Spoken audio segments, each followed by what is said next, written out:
గత్యంతరం లేక సినిమాలోకి వచ్చాను. ఇష్టపడి రాలేదు నేను సినిమాలోకి. సినిమా అంటే నాకు చాలా ఇష్టం, గౌరవం.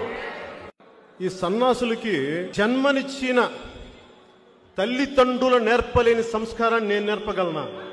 ఏం బిగుతారా మీరు? గ్రామసింహం బ్రౌన్ పదకోశం ప్రకారం కుక్కలు, వీధి కుక్కలు, పిచ్చి కుక్కలు, ఊర కుక్కలు, కరిచే కుక్కలు, కరిచే కుక్కలు, ఎక్కువగా వాగి పళ్ళు రాలగొట్టించుకునే కుక్కలు.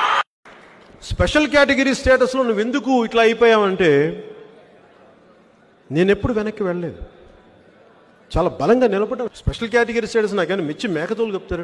నాకు ఇది హక్కు అని చెప్పి నేను తీసుకెళ్ళి ముందుకెళ్తున్నప్పుడు నా ముందర కాళ్ళకి బంధాలేసి, నేను యోగ మార్గం నుంచి వచ్చిన వాడిని, జీవితంలో సాయుధ పోరాటానికి సిద్ధమైన వాడిని. నేను గెలుస్తాను ఓడిపోతానని కాదు, పాపం కష్టాల్లో ఉన్న వాళ్ళకి అండగా వెళ్ళడానికి నిలబడవచ్చు. నన్ను గెలిపించవచ్చు, ఓడించవచ్చు, దట్స్ ఓకే. కనీసం నన్ను వైజాగ్లోనే గెలిపించుకొని ఉంటే స్టీల్ ప్లాంట్ కొంచెం బలంగా నిలబడేవాడిని. నేను యుద్ధం ప్రకటించను, ఎప్పుడు నేను యుద్ధం ప్రకటించను. మీరు ఎలా కావాలో చెప్పండి, మీకు యుద్ధం ఎలా కావాలో చెప్పండి. యుద్ధం ఎలా కావాలి మీకు?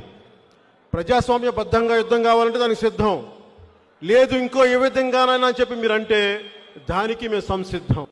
నేను పార్టీ పెట్టినప్పటి నుంచి కూడా చాలా బాధ్యతగా ఉండేవాడిని, చాలా బాధ్యతగా మాట్లాడతాను. ఒక మాట తోల్ను, నేను ఎప్పుడు కూడా లైన్ దాటి మాట్లాడు.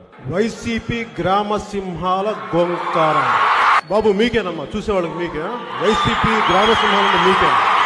కులాల చాటును దాక్కుంటే లాక్కొచ్చి కొడతాం, బయటికి లాగి కొడతాం. మనందరం పరస్పరం అర్థం చేసుకొని ముందుకెళ్ళాలి తప్ప ఒకళ్ళని కక్షగడ్డి పెట్టుకున్నావా సమూలంగా అందరినీ దహించేస్తాం. భయపడే ప్రసక్తి లేదు, తోలు తీస్తాం మీకు, జాగ్రత్త. నాకు రాజకీయాల్లోకి ముందుకు రావాలని లేదు. మా అన్నయ్య గారు వస్తే ఆయన వెంట సహకారం అందిద్దామని వచ్చాను. రాజకీయాల్లోకి మటుకు ఇష్టపడి వచ్చాను. నేను ఎప్పుడు ఎవరిని రెచ్చగొట్టను. వైసీపీ నాయకత్వానికి నేను సవాల్ విసురుతున్నా, ఛాలెంజ్ విసురుతున్నా. మీకు యుద్ధం సైజ్ ఎలా కావాలో కోరుకున్నామా? Choice is yours.